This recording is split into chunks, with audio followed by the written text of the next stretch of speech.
Fine. Yes. Let's talk about feminism. Are you a feminist? No, not as it's currently defined, certainly not. No. Well, in any other definition? Well, I think that anybody who doesn't think that the competitive landscape should be opened up for equality of opportunity is not thinking.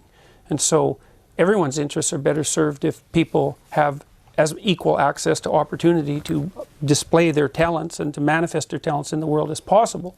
So in that sense, certainly. But feminism now, and this is why it's so deeply unpopular, a very small minority of women in the UK identify as feminists. And the reason for that is it's primarily become an ideological weapon. And it's an ideology that I detest, actually, the ideology that it's associated with, collectivist ideology.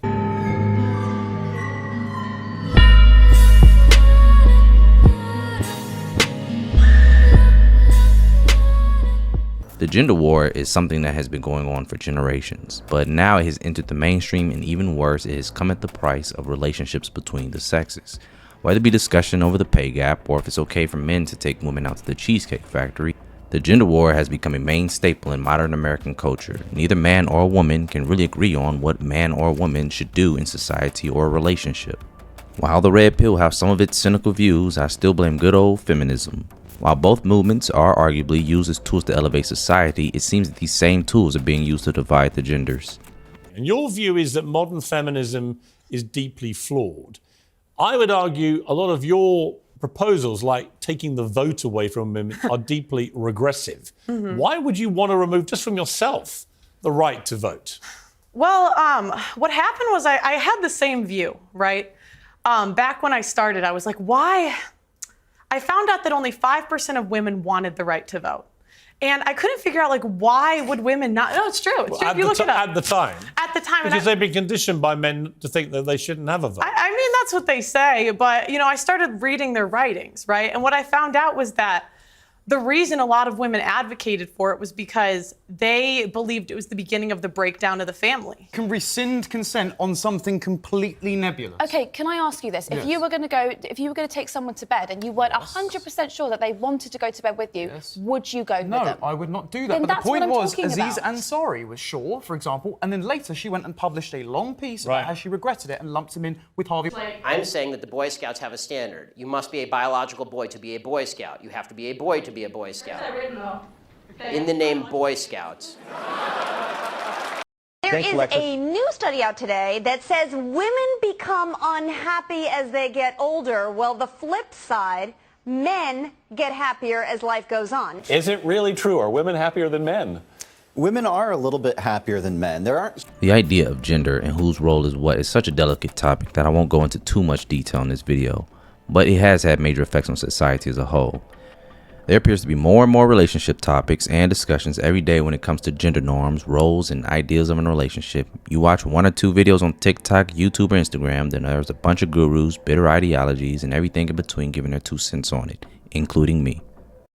Because women don't feel like they need men anymore. Something I've been thinking about a lot recently is how, yes, a lot of this shift is economic, like women don't need a man to financially provide for them anymore. Like, the goal shouldn't be to get married. The goal should be to be happy. So if a man in your life is not making your life better, easier, happier, more enjoyable, like, there's no reason he should be in your life. You need a physical woman to bear a child for you. And y'all need a physical sperm. Where does it come from? If a physical man didn't go to that hospital. I'm never gonna get married. I don't want to get married. Why? There's no benefit for the man. He only has everything to lose. What? A man can be completely faithful to his wife, provide, protect, take care of the kids, you know, obviously when he's not working, whatever. And the wife can step out and cheat. Alexa, remind me that I don't need a man and men are useless. When should I remind you? Every damn day. While some content can have a great deal of wisdom, some endearing and others funny, I still can't help but find it somewhat sad that society as a whole can no longer have a normalized, structured relationship. I mean, it makes you ask, what even is a stable relationship at this point? Anyone who wants some sort of structure in their life will be met with some sort of criticism. This is why men and women are opting out of marriage and relationships as a whole, and some men are even deciding to leave. The gender war is ever present, alive and well, from political debates to relationship topics, podcasts, and street interviews. It's even in our entertainment now. In regards to dating, it appears that the sexes are trying to put in as little effort while attempting to get as much from the opposite sex as possible. Relationships now are treated as competition. Women and men don't need each other anymore. I don't mean this on the population level. Like, civilization would fall apart without a lot of men, and humanity would go extinct without a lot of women.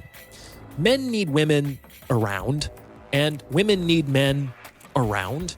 But perhaps for the first time in a very long time, modern man doesn't need a woman, and modern woman doesn't need a man. And I think this is a really important driver of the unprecedented decline in marriage, dating, and sexual relationships that we're experiencing at the present moment. We no longer need each other. At least, we no longer need each other the way that most of us did even 100 years ago. Throughout most of recorded history, men and women came together out of necessity. And that necessity was rooted in survival. Life was extremely hard. The vast majority of humanity was living at a subsistence or a poverty level. And few people can do that alone. I mean, one of the ways that really poor folks get by, like in the favelas of Brazil, where I've spent some time, is they form really strong interpersonal bonds. Like, if you don't have anything yourself, you need other people. And if you have a lot, you need people less. And I think that at least partly explains why in every culture on this planet over the last 100 years, birth rate has declined as per capita GDP has increased. It's also why affluent modern folks tend to be much lonelier and more isolated than poorer folks in less industrialized societies. It makes sense, actually. The more you have yourself, the less you need other people. And the less you have yourself, the more you really need others. Men and women are meant to be complementary towards each other, not adversarial. This division between the sexes is what makes it difficult for men and women to cohabitate with one another. Two separate ideas of what ought to be. This is even if we can agree on what genders are. Those results are still pending. But the results of the gender war are clear. There are more men and women experiencing loneliness now more than ever. More children are being born out of wedlock, which is a direct correlation with the rise of single motherhood. There's a fatherless home crisis that should be addressed because it's going to have massive ramifications on the culture as a whole. Let's not even talk about the stats of what happens to children raised in fatherless homes. 45% of women are predicted to be lonely by 2030, increasing men and women over the age of 30 not having children. Birth rates hit a record low in 2020, and COVID has only made things worse. While this may be some billionaires who shall not be named biggest wet dream, this will become a major issue if society falls below replacement levels. The rate of Americans giving birth slightly dropped last year as the nation continues to see fewer babies born than it did before the pandemic. According to the CDC, there were over 3.6 million children born in 2022. That's 3,000 fewer than the year before and 15% below the peak hit in 2007, which saw over 4.3 million births. But the data also highlights an ongoing shift in the age of those giving birth. Birth rates among moms in their teens and early 20s dropped to another record low in 2022. In the likely event that we fall below replacement level, then that would mean that there wouldn't be enough people to help keep the American infrastructure running. So why are we seeing this decrease in U.S. births? Don, this decrease has been happening for over 250 years, but it's only in the past 25 years that we've really paid attention to it. And it's for a multitude of reasons. Industrialization is a big one of them. Moving to urban areas is another. Obviously, the education of women is a big part of it, but in today's modern context, economics play a large role. It's hard for women, in fact, hard for families in general to justify having babies right now because the cost is too high. So we have to modify our systems in order to up that birth rate if we want to. So enjoy that latte macchiato while you still can. This gender war isn't a direct cause of the birth rate crisis. This is mainly due to useful forms of birth control and women opting into the workplace and having careers and deciding to start families at a later date. But with a gender war, these trends will only continue. Both men and women opting out of marriage and structured relationships is causing them to act out in unnatural ways.